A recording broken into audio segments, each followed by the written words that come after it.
I've rummaged back through the old box of theories to come up with 3 mini theories for you to chew on. 3 mini theories, 3 mini theories, 3 mini theories. During this video, MatPat breaks down 3 theories that could lead into the Security Breach DLC. I wanted to check them out and kind of give my thoughts on them. We are going to break this into 3 separate videos, and I will have all 3 down in the description below. We're going to try to break down all 3 theories and just give our thoughts and pick MatPat's brain at this point. So let's get right into the theories.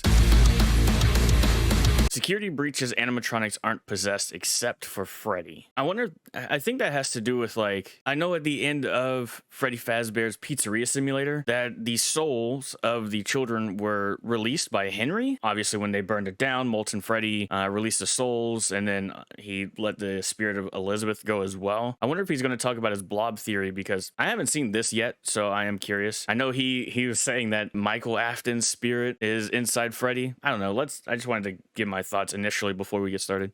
Maybe some people already thought of this, maybe have never really questioned it, but if I'm right, this would be a huge deal because it would be the first time in the series that the main animatronics don't have spirits inside of them. That is very true, actually. After our last episode on the Blob, and I figured we should probably discuss it here, so let me take you through my thinking. First, consider this. Who would be possessing these animatronics at this point in the series? Security Breach takes place after the FNAF 6 fire. A fire that, as we talked about last time, worked as Henry intended. Yeah, because Henry set fire to the pizza place, which was set up as a trap. And don't we play as Michael in the game? And then we set free Elizabeth, and we set Molten Freddy, which was all the rest of the spirits. As a quick reminder, Henry set the fire to purge all the remaining spirits out of Molten Freddy and Scrap Baby. Yeah, there we go. Successful in his project. They're gone now. That's why the puppet mask inside the blob has no more tears, and why Baby's eyes are all extinguished. I didn't even think about that. That is true, because the puppet normally has tears on its eyes, but obviously here they're gone, and then there's no color in Baby's eyes. Though, was agony. The way I see it, the blob is a collection of agony that lingers on inside the older models of suits and endoskeletons. The rage that remains even after the spirits pass on. So if I'm truly right about that, all those past victims have been laid to rest. Honestly, like that does make complete sense to me. Like there shouldn't be any spirits inside the animatronics. Although you could argue that agony is inside the animatronics because all of their eyes are red. At least in the trailer, you see all the animatronics have red eyes, so I wonder if they could be filled with agony too, but let's continue. They're gone. They're removed from the franchise, off the lore table. So if not them, then what spirits would be inside the rock stars? Well, the only other option are the 9 missing kids that we see in the newspaper article during the game's ending,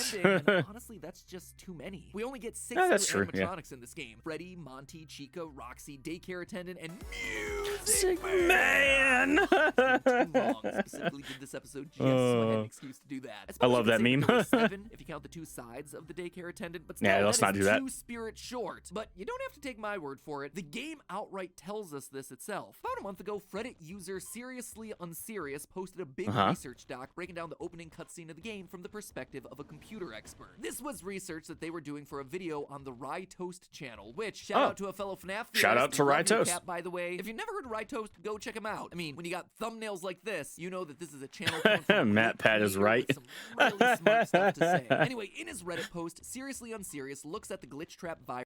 I mean, he is right most of the time, but these are just theories. For exactly what it is, a computer virus. Going into the specific details of how viruses work and seeing how it affects Glamrock Freddy. You see, now, I did mention that a long time ago. Obviously, I don't do a lot of theory videos.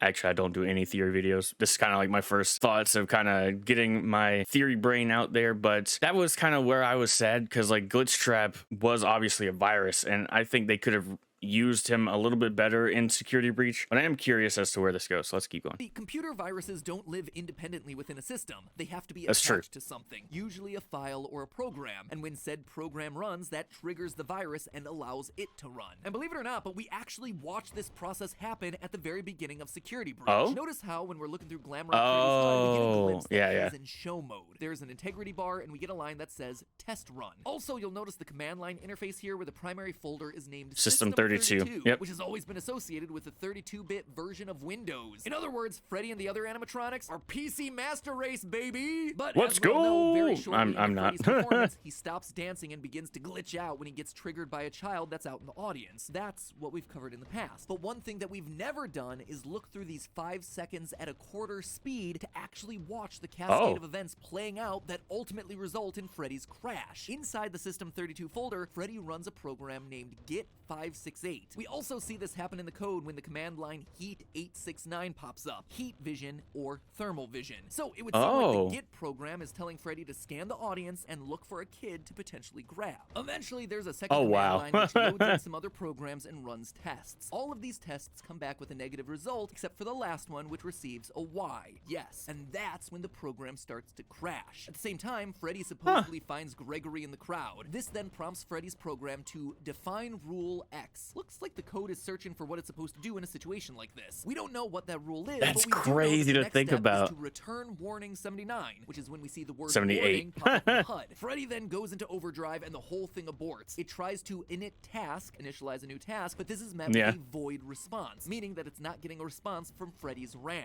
The next line then tells us alloc overload, which shows the virus trying to reallocate resources in Freddy's memory, but there's an insufficient amount, which causes SWM failure and Freddy crashing to the ground. After that, Steel wool failure.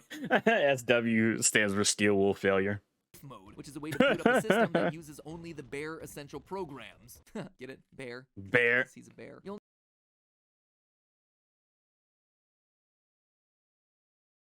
I hate it here.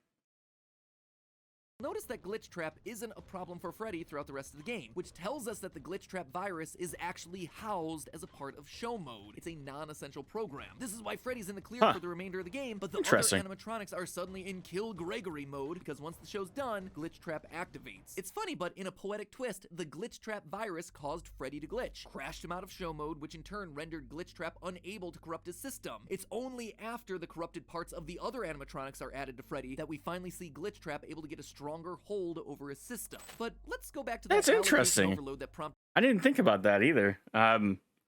Because like when you get to the after ending, Freddy starts glitching out because he's trying to take over Freddy.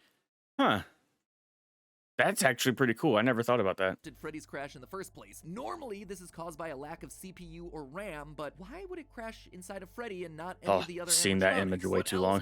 Way too often. Disk space inside of Freddy. Well, how about the soul of Michael Afton? Why else would Freddy suddenly not have enough resources? Yeah, I remember this. Animatronics work fine. It's because he has something inside of him that they don't. The spirit of someone else. A spirit that starts to show activity once he sees Gregory out in the audience. And while we're on the subject of dead kids, interesting. I never really thought about that, but I do like that theory a lot, considering the fact that, like, if this is a continuation and not necessarily like a retelling of what Scott's original story was, it would make complete sense that they're not technically possessed, I mean, technically they are possessed by Glitch Trap, but that is a cool theory, and I kind of agree with it.